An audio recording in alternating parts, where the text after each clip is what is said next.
Okay, welcome back to Matinee.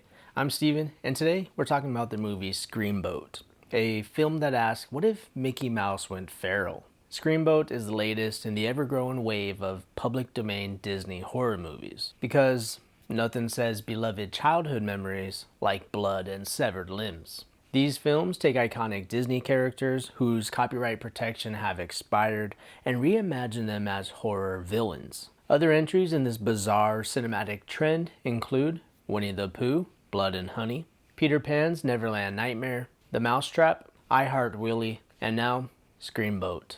SCREAMBOAT is a 2025 American comedy horror movie directed by Stephen Lamort.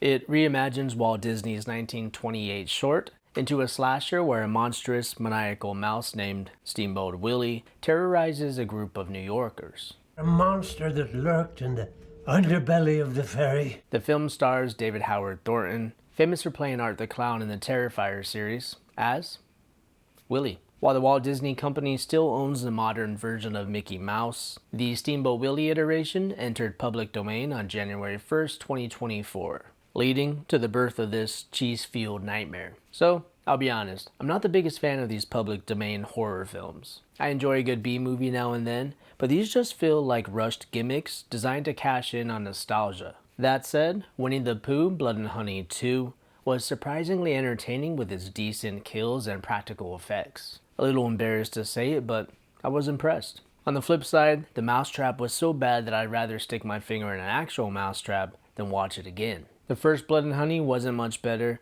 I never saw Neverland Nightmare. And as for SCREAMBOAT, let's just say this ship is sinking fast. From the producers of Terrifier, SCREAMBOAT has a couple of redeeming qualities. First, David Howard Thornton's performance as Willie is a highlight. His physicality and exaggerated mannerisms make him the best part of the film. He gives Willie a creepy, silent movie era charm. The practical effects in this movie are another plus. While the gore isn't on Terrifier levels, the kills are well executed, and it's clear that the team put a lot of effort into them. And lastly, the score of the movie is surprisingly fun, with orchestrated renditions of the Steamboat Willie theme, adding a twisted, carnival-like atmosphere. So, what doesn't work?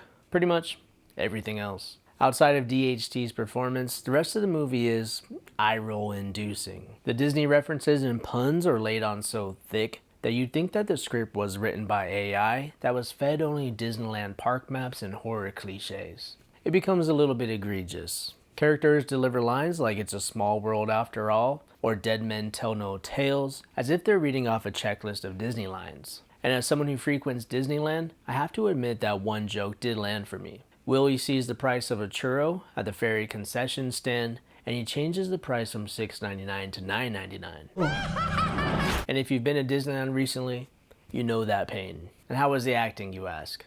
Yikes. The female characters, dressed in Disney princess-inspired colors, like Cindy in a blue dress, are laughable. The lead actors deliver performances so wooden that they might be better suited for the Pinocchio horror movie that they're likely to make next year. The only real surprise was a cameo by Tyler Posey from MTV's Teen Wolf. He's just the radio operator, but it was a fun addition. And then there's the pacing. This movie has no business being an hour and 42 minutes long. Well before the 90-minute mark, I was just waiting for the movie to end, or at least until the next Willie appearance.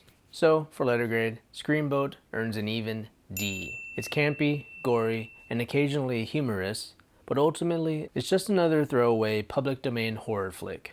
To give you a better reference, I'd probably place it in between the two Winnie the Pooh movies. I think this movie will find its crowd though. Okay, for further viewing, if you want a more self-aware comedy slasher, check out Tucker and Dale vs. Evil. It's a brilliant deconstruction of horror tropes that actually knows how to balance humor and gore. And for another absurd concept done right, Cocaine Bear delivers the over-the-top carnage that will exceed your expectations. Alright guys, as always, thanks for watching and see you in the next one.